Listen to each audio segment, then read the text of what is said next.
দেশনায়ক দেশবন্ধু চিত্তরঞ্জন দাসের 100 মানুষের স্বাধীনতার জন্য তিনি তার নিজের জীবনের সমস্ত উপার্জিত অর্থ ভারতবর্ষের মানুষের জন্য দান করে গিয়েছিলেন।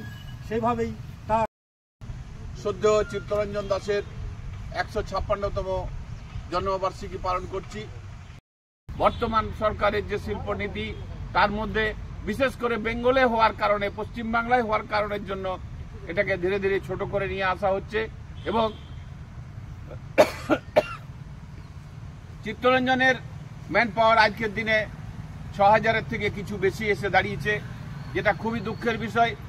আমরা একমাত্র সিআরএমসি এনএফআইআর যে লড়াই আন্দোলন করছি, আগামী দিনে এই লড়াই আন্দোলনকে আরও বিস্তারিত করতে হবে এবং সিএলডব্লিউতে আরও ম্যান পাওয়ার, আরও নতুন করে লোক নিয়োগ, ভারতবর্ষের বেকার যুবকদের চাকরির জায়গা ভবিষ্যতে যেমন ছিল সেই জায়গাতে ফিরিয়ে নিয়ে আসার চেষ্টা সিআরএমসি এনএফআইআর লাগাতার করে যাচ্ছে।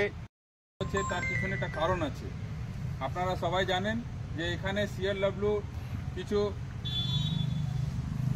যারা সিআর দাসকে শ্রদ্ধা করতেন তারা ওনাকে স্মরণ করার জন্য একটা মূর্তি এখানে বসিয়েছিলেন।